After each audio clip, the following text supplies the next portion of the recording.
And it wasn't just the national championship that year, it was the Olympic trials. So I found myself going to the Innsbruck Olympics in 1964. I hadn't had a warm coat, I didn't have a passport, I'd never really traveled to Europe before, I'd never seen world-class skating, and it was like, wow, I'm on the Olympic team, cool. And it is really cool to be a part of the team. I went there, got to stay in the Olympic Village, I got to march in the parade, and it was so much fun. But I ended up, staying in the Olympic Village. You're surrounded by so many people from all different countries, and the flu was going around the Olympic Village, and I got it. And I didn't feel, really at my peak, but I was there to make a good impression and have fun. I ended up skating a respectable performance and ended up in 6th place out of 42 skaters from all over the world. That was my first international competition.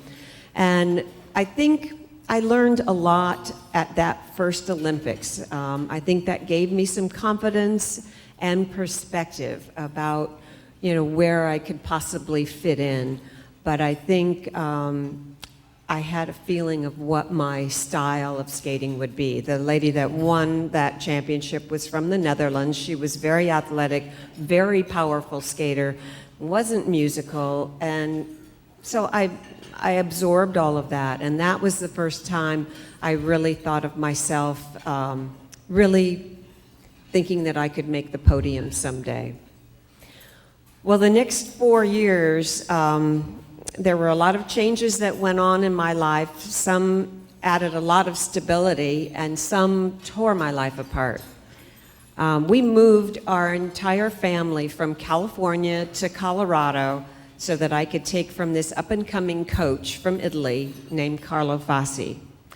I would also meet my future husband, Greg, there, and I would also win my very first world championship. I won it in Davos, Switzerland. I was 17 years old.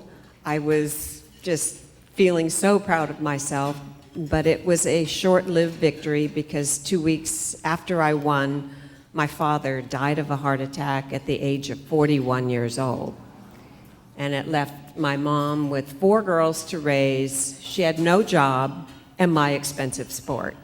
And the lesson I learned of the strength that my mother had to keep everything going, and it was just remarkable. I did learn how to cry, but I also learned not to crumble, and those were really strengthening lessons for me. My 2 Olympic experiences, I feel lucky that I've had them. They were 2 very different experiences. In 1968, I had, I think, the pressure of the world on me. I went in as 2-time world champion. I was the favorite to win. Everyone, was saying, "Oh, you're gonna do fine. You're gonna win." But I was the one that had to go out there and skate and actually deliver this. And I didn't stay in the Olympic Village very much. I didn't march in the parade because I didn't want to risk getting sick or hurting a muscle. I stayed in the hotel with my mom, and I have memories of overwhelming nerves at that Olympic Games. My mother made my green costume that I wore, and she put a lot of thought into it. The Olympics were held in Grenoble, France, and she had done some research about the town of Grenoble and found out that they had this liqueur that was made in a small mountain town, a chartreuse liqueur made by the monks. And she thought if I wore the color chartreuse, it would endear me to the French people and I would get more applause and I would get higher scores. But I think it went over everybody's head, mine too. But the green color did come in handy. It gave me good luck because of our Irish heritage. So she got one of those things right. But I remember going out there for the free skate, and it was terrifying. They call your name, and the applause quiets down, and then there's this silence. and you can hear people rumbling in their seats, ready to see you start. And just sheer terror goes through you. You're standing out there just going, what have I done? Why do I do this to myself? And then my music began. And it was like a friend came out and took my hand. That music was at every practice.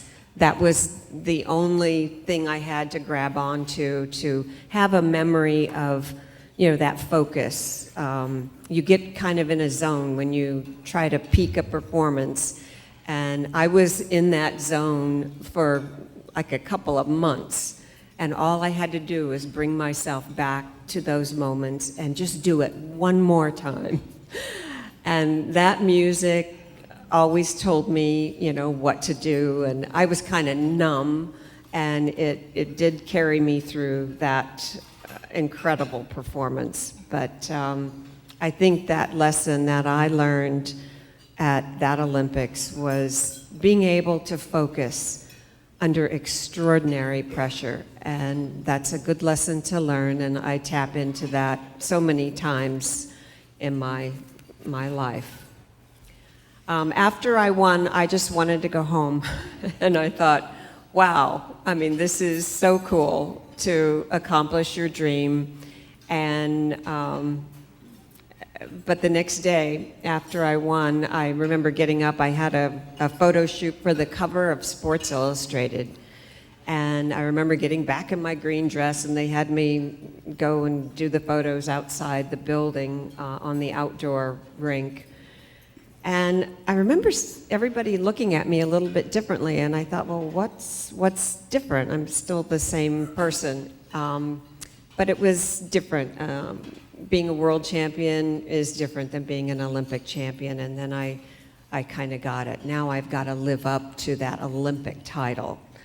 That there were so many offers coming in. That Olympics was the first time it was shown on the satellite live and in color. That's my career started in black and white. And that Olympics, it was the first time satellite coverage for an Olympic Games and in color. And there was so much going on in the world at that time in 1968, the Vietnam War, all these things. So I think the impact of my winning at that particular time, and from my background, from the simple background, that it made people, I think, have hope for the future generations. We were starting to get all kinds of offers from television shows and ice shows and endorsements, and back in 1968, it was a much simpler time. It was just my mom and me, handling all of this stuff. And today, athletes have agents and managers and PR firms shielding them from all of these things. And the costume that I wore in 1968, my mother made it, and it cost about $20. And the costumes, I don't know if you remember the 1994 Olympics when Nancy Kerrigan wore that beautiful gold illusion dress, long sleeves. It was designed by Vera Wang. It cost $13,000. A little different. But, the Olympic title can have a huge impact on your life. After I finished the Olympics, and we had the World Championships 2 weeks later, I came home and we decided my first job that I would do was the offer from NBC to do an hour television special of my very own. And it was like, I'd never even had a job before. I never even babysat. And here I have an hour television special to do. And, before, my mom was making my costumes. Now I had Bob Mackie making my costumes. But my mother was there at every fitting, let me tell you. I felt like a movie star. I wasn't skating in arenas and things like that anymore. I was skating in the MGM studio lot in Hollywood.